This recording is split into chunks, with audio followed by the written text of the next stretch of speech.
Hello दोस्तों, कैसे हैं आप सब लोग। उम्मीद है कि आप सब लोग ठीक होंगे। दोस्तों, आज हम बात करने वाले हैं उस टॉपिक पर जो टॉपिक आज के डेट में बहुत ज़्यादा रिसर्च पर है, ट्रेंडिंग पर चल रहा है।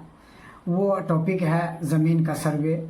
ज़मीन का रसीद कैसे काटें, ज़मीन को परिमार्जन कैसे करें, उसके बाद दाखिल खारिज कैसे करें। दोस्तों, आज हम बात करने वाले हैं कि ज़मीन का रसीद हम कैसे काटेंगे ऑनलाइन, और ये भी बताएंगे कि बहुत सारे लोगों को पोर्टल पर जो बिहार भूमि लगान है, उस पोर्टल पर बहुत सारे लोगों को, किसी को डिस्ट्रिक्ट का नाम मतलब शो नहीं कर रहा है, किसी का जो थाना है वो शो नहीं कर रहा है, किसी का शो नहीं कर रहा है। तो दोस्तों, आज हम बात करने वाले हैं उसी टॉपिक पर कि किसी को अगर डिस्ट्रिक्ट नहीं मिल रहा है, किसी को थाना नहीं मिल रहा है, किसी का पंचायत नहीं मिल रहा है, तो हम उसी टॉपिक पर बात करने वाले हैं। तो चलिए हम शुरू करते हैं और चलते हैं लैपटॉप के स्क्रीन पर।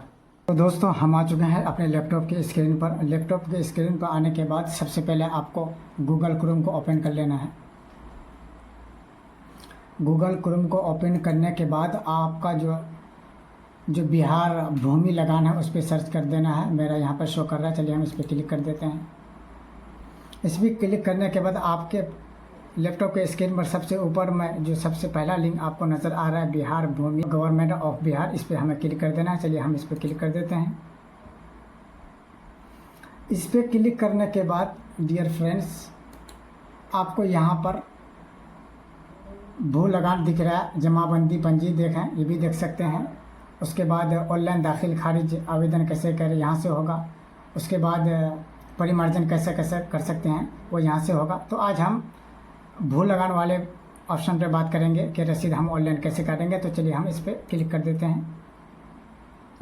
इस पर क्लिक करने के बाद दोस्तों, यहाँ पर दो ऑप्शन आपको दिख रहा होगा। अगर आप रजिस्ट्रेशन किए हुए हैं इस साइट पर तो आपको यहाँ पे क्लिक करना है, और अगर आप नए हैं तो आपको यहाँ पे क्लिक कर देना है। पूरा फॉर्म डिटेल्स आपको डाल देना है, सबमिट कर देना है। उसके बाद आपकी आईडी बन जाएगी। तो उसके बाद जब भी खोलेंगे तो आपके मोबाइल पे एक ओटीपी आएगा, उसको क्लिक करने के बाद डाल देंगे तो ये वाला आ जाएगा। अगर आप तो कर सकते हैं, और या फिर अगर कोई सीएससी सेंटर कैफ़े चला रहे हैं तो आप उससे कर सकते हैं। तो चलिए हम इस पर कर रहे हैं, क्योंकि हमारे पास सीएससी आईडी है। इस पर हम क्लिक कर देते हैं। हमारा डायरेक्ट खुल गया है क्योंकि हमारा लॉगिन किया हुआ है। तो उसके लिए सबसे पहले यहाँ पे शो कर रहा है कि ज़िला का नाम पे यहाँ पर आपको डाल देना है।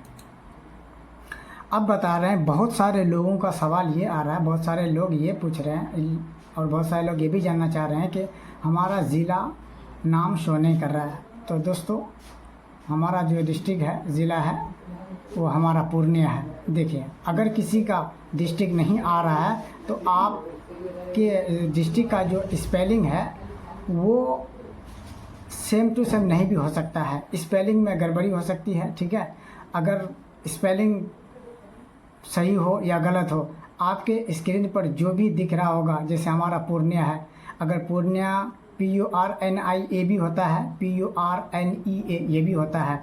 अगर हम PURNIA डाल देंगे तो यहाँ पे हमारा शो नहीं करेगा। तो जो इस पोर्टल पर यानी भू लगान पर जो नाम चढ़ गया है उसी से आपको मिलेगा, चाहे स्पेलिंग जो भी हो। तो हमारे यहाँ पे पूर्णिया शो कर रहा है। चलिए हम इस पर क्लिक कर देते हैं। इस पर क्लिक करने के बाद दोस्तों यहाँ पे आ रहा है अंचल का नाम यानी थाना। बहुत सारे लोगों का कि हमारा डिस्ट्रिक्ट तो आ रहा है, हमारा थाना अंचल का नाम नहीं आ रहा है। यहाँ पर भी यही बात है दोस्तों। हमारा जो थाना है, हमारे थाना का जो स्पेलिंग है BAISI। ठीक है, ये है बैसा। ठीक है, ये भी हो सकता है। ये है BAYSI। हम अगर यहाँ पर BASAI लिख करके सर्च करेंगे तो किसी हालत में नहीं मिलेगा, क्योंकि यहाँ पर BAYSIE है। बाईसी ऐसे भी होता है और बाईसी वैसे भी होता है, BAISI। ठीक है, वैसे भी होता है। तो आपको आपके थाना का जो स्पेलिंग है इधर उधर भी हो सकता है, उसी तरह का अगर मिलता जुलता है तो उसी पे आपको सर्च करना है, आपको मिल जाएगा। ऐसा नहीं कि नहीं मिलेगा, नाम है ही नहीं, ऐसा नहीं हो सकता है। नाम है लेकिन आपको मिल नहीं रहा है, स्पेलिंग में कुछ गड़बड़ी है, स्पेलिंग इधर उधर हो सकता है लेकिन नाम ज़रूर होगा। तो चलिए हम इस पर क्लिक कर देते हैं। उसके बाद अंचल का नाम डालने के बाद यानी थाना का नाम डालने के बाद यहाँ पर दिख रहा है आगे बढ़े, यहाँ पे हम क्लिक कर देंगे। यहाँ पर क्लिक करने के बाद यहाँ पर हल्का का नाम, हल्का मतलब पंचायत, चलिए हम यहाँ पे क्लिक कर देते हैं। बहुत सारे लोगों का कहना है कि हमारे पंचायत का नाम नहीं आ रहा है, तो यहाँ भी यही प्रॉब्लम हो सकता है कि आपके पंचायत का स्पेलिंग अलग हो, हिंदी में या इंग्लिश में स्पेलिंग इधर उधर हो सकता है, लेकिन ऐसा नहीं हो सकता है कि आपके पंचायत का नाम ना हो। तो दोस्तों हमारे पंचायत यहाँ पर दिख रहा है मीनापुर, चलिए हमने इस पर डाल दिया। अब यहाँ पे आ रहा है कि मौजा का नाम, तो मौजा क्या है, तो मौजा क्या है आपको ठीक से देख लेना है, सर्च कर लेना है कि मौजा कैसे लिखा हुआ है, कौन कौन शब्द से लिखा हुआ है, आपको सर्च करना है। ऐसा नहीं है कि नहीं मिलेगा, मिलेगा, आपको मिलेगा, आपको इसी पर ढूंढना पड़ेगा। आपको डिस्ट्रिक्ट सही से ढूंढना होगा, थाना सही से ढूंढना होगा। अगर हल्का का नाम, अगर पंचायत का नाम अगर सब कुछ मिल जाता है तो आपका ऑटोमेटिकली यहाँ पर आपका जो जितना भी ये है मौजा, आपका नाम यहाँ पर आ जाएगा। चलिए हम यहाँ पर एक डाल देते हैं, मेरे पास एक रसीद है तो हम उसको डाल देते हैं। तो हमारा जो मौजा है वो है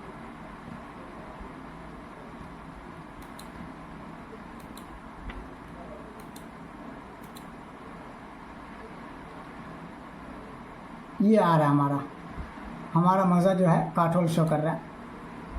इस पर क्लिक करने के बाद आप चाहें तो खाता नंबर से रसीद काट सकते हैं या चेक कर सकते हैं, या फिर प्लॉट नंबर से, प्लॉट नंबर कहते हैं खसरा नंबर को, ये बात ध्यान रखिएगा। बहुत सारे लोग परेशान हो जाते हैं कि प्लॉट नंबर क्या है, खसरा नंबर क्या है। तो प्लॉट नंबर ही खसरा नंबर है और खसरा नंबर ही प्लॉट नंबर है।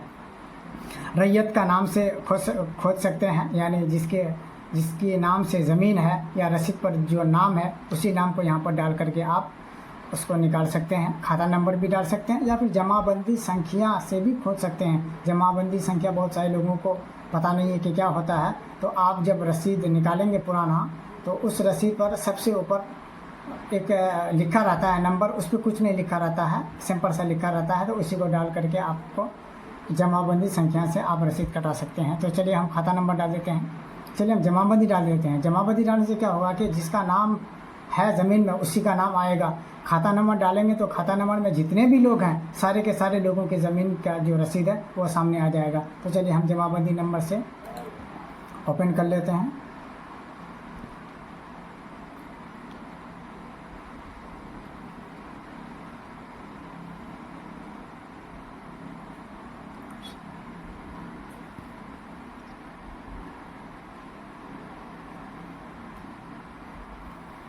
हमने डाल दिया। उसके बाद यहाँ पे कह रहा है कि सुरक्षा कोड क्या है, 5 क्या होता है, कितना होता है वो डाल देना है। 1 + 5 मेरा 6 हो गया। 6 डालने के बाद यहाँ पे आगे लिखा रहा है खोजें। यहाँ पे अगर एक बार खोजने के बाद नहीं आ रहा तो यहाँ पे हम फिर क्लिक करेंगे, फिर से खोजें। यहाँ से होम पेज में जा सकते हैं। तो चलिए हम खोजे पे क्लिक कर देते हैं। डियर फ्रेंड्स, दोस्तों आपको दिख रहा होगा हम जिस जमाबंदी को डाले हैं जो नाम है वो हमारे स्क्रीन पर आ चुका है। तो यहाँ पर सी का ऑप्शन आ रहा है, यहाँ पे हम क्लिक करेंगे तो पूरे का पूरा हमारा जो रसीद है वो सामने आ जाएगा। चलिए हम क्लिक कर देते हैं। डियर फ्रेंड्स, जिसके नाम की ज़मीन है वो सारे के सारा डिटेल्स यहाँ पर आ चुका है। हमारा जो रसीद है वो रसीद कटा हुआ है, तो हमें रसीद काटना नहीं है। और रसीद काटने के लिए हमें करना क्या होगा, तो यहाँ पर जिसकी ज़मीन काट रहे हैं उसका नाम लिख देना है, यहाँ पर मोबाइल नंबर डाल देना है, यहाँ पर पूरा एड्रेस डाल देना है। एड्रेस डालने के बाद आई एग्री पे क्लिक कर देंगे। आई एग्री पर क्लिक करने के बाद स्क्रॉल कर देंगे। यहाँ पर आपको शो कर रहा होगा ऑनलाइन भुगतान करें, तो यहाँ पर हमें क्लिक कर देना है। तो हम फ़िलहाल हमें नहीं करना है क्योंकि हमारा रसीद कटा हुआ है। यहाँ पर जब हम क्लिक करेंगे तो उसके बाद पैसा जो कटता है, जो बिल होता है वो ऑप्शन आ जाएगा। यूपीआई बैंक अकाउंट किससे कटवाना चाहते हैं तो यूपीआई ज़्यादा इजी रहेगा, उससे हम कटवा सकते हैं। तो दोस्तों मेरा कहने का मतलब ये है कि बहुत सारे लोगों को किसी का डिस्ट्रिक्ट नहीं मिल रहा है, किसी का थाना नहीं मिल रहा है, किसी का मौजा नहीं मिल रहा है। तो मिलेगा सबका, लेकिन स्पेलिंग में गड़बड़ी हो सकती है इधर उधर।